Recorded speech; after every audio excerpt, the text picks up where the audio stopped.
Hi കൂട്ടുകാരെ, മിനീസ് കിച്ചണിലേക്ക് എല്ലാവർക്കും സ്വാഗതം. എല്ലാവരും സുഖമായിരിക്കുന്നു വിശ്വസിക്കുന്നു. നല്ല സോഫ്റ്റ് ആയിട്ട് 10 മിനിറ്റും കൊണ്ട് ഉണ്ടാക്കാൻ പറ്റുന്ന ഒരു നെയ്യപ്പത്തിന്റെ റെസിപ്പിയാണ്. അരിപ്പൊടി ഉപയോഗിച്ച് നമുക്ക് പെട്ടെന്ന് ഉണ്ടാക്കാൻ പറ്റും. നല്ല സോഫ്റ്റ് ആണ്. ഇത് കണ്ടോ, സോഫ്റ്റ് ആയിട്ട് ഉണ്ടാക്കാൻ പറ്റുന്ന റെസിപ്പിയാണ്. അപ്പൊ എല്ലാവരും ഒന്ന് ട്രൈ ചെയ്ത് നോക്കണം. വീഡിയോയിലേക്ക് പോകുന്നതിന് മുമ്പ് വീഡിയോ കണ്ട് ഇഷ്ടപ്പെടുവാണ് ലൈക്ക് ചെയ്ത് ഷെയർ ചെയ്ത് കമന്റ് ചെയ്ത് സബ്സ്ക്രൈബ് മറക്കല്ലേ കേട്ടോ. വീഡിയോയിലേക്ക് പോകാം.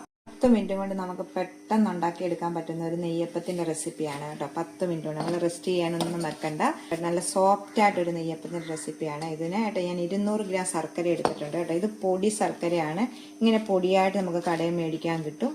അപ്പം അതിനകത്ത് ഇതുപോലത്തെ 2 കഷ്ണം കിടപ്പുണ്ടായിരുന്നു. അങ്ങനെ 200 ഗ്രാം ആണ്. ഇപ്പം നിങ്ങളുടെ കയ്യിൽ വലിയ ഉണ്ടയായിട്ടാണെങ്കിൽ അത് ഇടിച്ച് ചതച്ചെടുത്തിട്ട് 200 ഗ്രാം എടുക്കുക. 200 ഗ്രാം ശർക്കര നിങ്ങൾ എടുക്കുന്ന പൊടിയുടെ അനുസരിച്ച്. ഞാൻ 1 കപ്പ് അരിപ്പൊടിക്കുള്ള റെസിപ്പിയാണ് ഇപ്പം പറയുന്നത്. 200 ഗ്രാം ശർക്കര എടുത്തു. അതിലേക്ക് 1 കപ്പ് വെള്ളം ഒഴിച്ചു പാനിയാക്കാം. നമുക്കൊന്ന് നല്ലോണം ഉരുക്കാൻ വെച്ചിട്ടുണ്ട്. അപ്പം ഇപ്പോഴത്തെ അടുപ്പിൽ ഞാൻ പാൻ അടുപ്പ് വെച്ച് 1 ടേബിൾ സ്പൂണ് നെയ്യ് ഒഴിച്ചിട്ടുണ്ട് കേട്ടോ. നെയ്യ് ചൂടാകുമ്പോൾ അതിലേക്ക് സ്വല്പം ഇതുപോലത്തെ തേങ്ങ കുത്തിയതെടുത്ത് നമുക്കൊന്ന് വറുത്തെടുക്കാം. സ്വല്പം മതി, അളവില്ല കേട്ടോ. അവനവൻ എടുക്കുന്ന ഇതിന്റെ അനുസരിച്ച് നമുക്കിതൊന്ന് വറുത്തെടുക്കാം. തേങ്ങ നല്ലോണം മൂത്ത് വന്നിട്ടുണ്ട്. ഇനി ഇതിലേക്ക് നമുക്ക് 1 ടേബിൾ സ്പൂണ് എള്ളും കൂടി ഇടാം. എള്ളും കൂടി ഇട്ടിട്ട് തീ ഓഫ് ചെയ്യണേ. ഈ ചൂടിനകത്ത് കിടന്ന് എള്ളൊന്ന് മൂത്ത് കൊടുക്കാം. ഇത്ര മതി, നമുക്ക് മാറ്റിയാക്കാം. ഈ മാവ് നമുക്ക് റെഡിയാക്കി എടുക്കാം. ശർക്കര പാനിയായിട്ടുണ്ട്. ഇത് നമ്മൾ എടുത്ത ഉടനെ ഒരു 2 മിനിറ്റ് കഴിഞ്ഞിട്ട് ഇതിലേക്ക് ഒഴിക്കാവുള്ളൂ. ഒഴിച്ച പാടെ എടുത്ത് ഒഴിക്കല്ലേ. ഒരു 2 മിനിറ്റ് നേരം വെച്ച ശേഷം നമുക്ക് മാവിലേക്ക് ഒഴിക്കാം. അപ്പം നമുക്ക് മാവ് എടുക്കാവേ. ഒരു പാനിലേക്ക് 1 കപ്പ് അരിപ്പൊടി, നമ്മൾ ഇടിയപ്പമൊക്കെ ഉണ്ടാക്കുന്ന അരിപ്പൊടി, 1/2 കപ്പ് മൈദ, ഒരു 1/4 ടീസ്പൂണ് ഉപ്പ്, നല്ലോണം ഒന്ന് മിക്സ് ചെയ്ത ശേഷം നമ്മുടെ ശർക്കര പാനി ഇങ്ങോട്ടൊന്ന് ഒഴിക്കും. ശർക്കര പാനി ഈ പൊടിയുടെ എല്ലാ ഭാഗത്തും എത്തത്തക്ക വിധത്തിൽ ചൂടോടുകൂടി അങ്ങ് ഒഴിക്കുക. 200 ഗ്രാം ശർക്കര 1 കപ്പ് വെള്ളത്തിൽ ഉരുക്കിയതാണ്. മൊത്തം ഒഴിച്ചിട്ടുണ്ട്. നമുക്ക് ഇനി ഇതൊന്ന് മിക്സ് ചെയ്യാം എല്ലായിടത്തും കൂടെ എത്തത്തക്ക വിധത്തിൽ.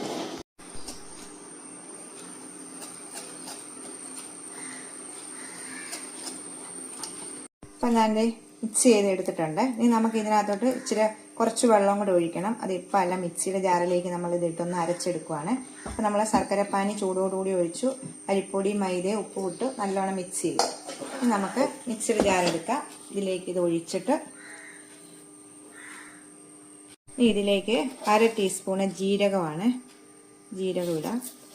ഒരു 1/2 ടീസ്പൂൺ ഏലക്കാപ്പൊടി. ഏലക്കാപ്പൊടി ഇല്ലാത്ത ഒരു 4 ഏലക്ക എടുത്തിട്ട് അതിൻ്റെ തൊലി കളഞ്ഞ് അതിലേക്ക് ഇട്ടാൽ മതി. നമുക്ക് ഒരു 1/4 കപ്പ് വെള്ളം കൂടി ഒഴിച്ചൊന്ന് അരച്ചോണ്ട് വരാം. ഒന്ന് അടിച്ചോണ്ട് വരാം. ഇപ്പം ആ പാത്രത്തിലേക്ക് തന്നെ ഞാൻ അഴിച്ചൊഴിച്ചിട്ടുണ്ട്. നമുക്കിതിലേക്ക് 1/2 ടേബിൾ സ്പൂണ് റവയും കൂടി ഇടാവേ. വറുത്തതോ വറുക്കാത്ത ഏതാണ്, ഞാൻ 1/2 ടേബിൾ സ്പൂൺ ഇടും. നമുക്കൊന്നും കൂടി ഒന്ന് മിക്സ് ചെയ്ത് നല്ലോണം ഒന്ന് ഇതിട്ടതിന് ശേഷം 1 ടേബിൾ സ്പൂൺ പഞ്ചസാര. നമ്മൾ ശർക്കര കൊണ്ട് എന്തുണ്ടാക്കിയാലും ഇച്ചിരി പഞ്ചസാര ഇടണം കേട്ടോ. പഞ്ചസാരയും കൂടി ഇട്ട് നമുക്കൊന്ന് മിക്സ് ചെയ്യും. ശേഷം നമ്മുടെ എള്ളും തേങ്ങാക്കൊത്തും ഇതിലേക്ക് ഇടാം. ഏറ്റവും ലാസ്റ്റ് ഒരു 1/4 ടീസ്പൂണ് ബേക്കിംഗ് സോഡയും കൂടി ഇടാം. ഇത് നല്ലോണം ഒന്ന് മിക്സ് ചെയ്യുക. നല്ലോണം ഒന്ന് മിക്സ് ചെയ്യുക. ഇപ്പം സോഡാപ്പൊടി എല്ലാം ഇട്ട് നമ്മൾ മിക്സ് ചെയ്തിട്ടുണ്ട്. ഇതാണ് ഇത് പരുവ് ഉണ്ടോ. നമുക്കിത് ഇപ്പം തന്നെ ഉണ്ടാക്കാം. ഒന്ന് റെസ്റ്റ് ചെയ്യാനൊന്നും വെക്കണ്ട. നമുക്ക് സോഡാപ്പൊടി ഇട്ടില്ലെങ്കിലും കുഴപ്പമില്ല. പക്ഷേ ഇച്ചിരി ഒന്ന് നല്ല ഇതായിട്ടൊക്കെ കിട്ടണമെങ്കിൽ നമ്മൾ ഇച്ചിരി സ്വല്പം സോഡാപ്പൊടി ഒരു 1/4 ടീസ്പൂൺ ഇട്ടാൽ നല്ലതാണ് കേട്ടോ. വേണ്ടാത്തവരിടണ്ട. നമുക്കിപ്പം തന്നെ ഉണ്ടാക്കാം. അടുപ്പ് വെച്ചിട്ടുണ്ട്. ഇതിലേക്ക് നമുക്ക് വെളിച്ചെണ്ണയ്ക്കകത്താണ് ഞാൻ ഉണ്ടാക്കുന്നത് കേട്ടോ. ചീനച്ചട്ടി അടുപ്പ് വെച്ചിട്ടുണ്ട്. ഇത് ചൂടായിട്ടുണ്ട്. ഇതിലേക്ക് നമുക്ക് വെളിച്ചെണ്ണ ഒഴിക്കാം. ഇത് നമ്മൾ നെയ്യപ്പമൊക്കെ ഉണ്ടാക്കുമ്പോൾ ഇതുപോലെ കുഴുവുള്ള ചീനച്ചട്ടി ഉപയോഗിക്കും. നല്ലോണം ചൂടായിട്ടുണ്ട്. അപ്പോൾ ആ ചൂടായ എണ്ണ നല്ല തീയാണെങ്കിൽ തീ കുറച്ച് വെച്ചിട്ടാണ് നമ്മൾ ഈ മാവ് ഒഴിക്കേണ്ടത്. ഫുൾ തീയെ വെച്ചിട്ട് മാവ് ഒഴിക്കല്ലേ. ഞാൻ കുറേശ്ശെ ഒഴിച്ചിട്ട് ചെറിയ ഒത്തിരി വലിപ്പം ഇല്ലാത്ത നെയ്യപ്പമാണ് എടുക്കുന്നത് കേട്ടോ. ഇതുപോലെ നടുക്കോട്ടങ്ങ് ഒഴിച്ചേക്കണം. തീ കുറച്ച് വെക്കണം. അതായത് എന്നിട്ട് നമ്മൾ അപ്പം അനക്കല്ല് 1-2-3 മിനിറ്റ് കഴിഞ്ഞ ശേഷം മാത്രമേ നമുക്കാവുള്ളൂ. ഇതുപോലെ തന്നെ ഇപ്പം ഇങ്ങനെ ഇരിക്കണം. നടുവൊക്കെ ഇങ്ങനെ പൊങ്ങി വരും. പൊങ്ങി വരുന്നുണ്ടോ? നല്ലോണം പൊങ്ങി വരുന്നുണ്ട്.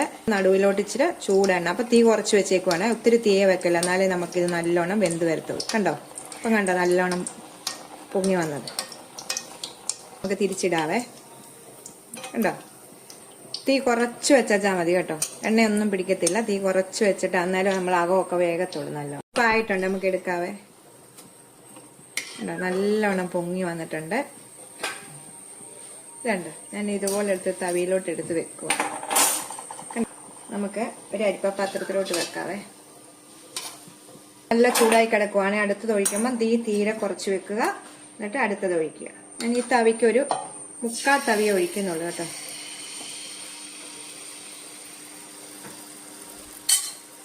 തീ കുറഞ്ഞ് കിടക്കുവാണ്.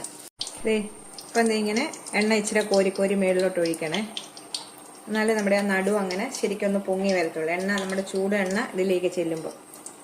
ഇപ്പം പൊങ്ങി വന്നിട്ടുണ്ട്. 1-2-3 മിനിറ്റ് കഴിയുമ്പോൾ നമുക്ക് മറിച്ചിടാം. നമുക്ക് ഇങ്ങനെ എല്ലാം ഒന്ന് ഉണ്ടാക്കിയെടുക്കാവേ. ഇപ്പം ഇതുമായിട്ടുണ്ട്. മറിച്ചിടാം നമുക്ക്. ഉണ്ടാക്കിയത് ഞാൻ ഇതുപോലെ ടിഷ്യൂ പേപ്പറിലോട്ട് വെച്ചിട്ടുണ്ട് കേട്ടോ. ഇപ്പം 2 ഞാൻ ഉണ്ടാക്കിയായിരുന്നു. ടിഷ്യൂ പേപ്പറിലോട്ട് വെച്ചിട്ടുണ്ട്. ലാസ്റ്റത്തെയാണ് കേട്ടോ. തീർന്നു. ഇതുകൂടെ ആകുമ്പോഴത്തേക്ക് നമുക്ക് എടുക്കാം. അപ്പം എല്ലാം ഉണ്ടാക്കി കഴിഞ്ഞിട്ടുണ്ട് കേട്ടോ. നല്ല ഉണ്ടോ സോഫ്റ്റ് ആയിട്ടുള്ള ഒരു നെയ്യപ്പത്തിൻ്റെ റെസിപ്പിയാണ്. അപ്പോൾ എല്ലാവരും ഒന്ന് ട്രൈ ചെയ്ത് നോക്കണം കേട്ടോ. നമുക്ക് പെട്ടെന്ന് 10 മിനിറ്റും കൊണ്ട് ഉണ്ടാക്കാം. ഇതിപ്പോൾ ഇച്ചിരി വലിപ്പത്തിലാണ് ഞാൻ ഉണ്ടാക്കിയിരിക്കുന്നത്. നിങ്ങൾക്ക് ചെറുതായിട്ട് വേണമെങ്കിൽ ഉണ്ടാക്കാം കേട്ടോ. കണ്ടോ? നല്ല സോഫ്റ്റ് ആയിട്ടായിരിക്കും. സൈഡൊക്കെ നല്ല സോഫ്റ്റാണ്. അപ്പം എനിക്കിത് 10 കിട്ടിയായിരുന്നു കേട്ടോ. സോഫ്റ്റ്. അപ്പോൾ എല്ലാവരും ഒന്ന് ട്രൈ ചെയ്ത് നോക്കണം. അടുത്ത വീഡിയോ കാണാൻ. ടാറ്റാ.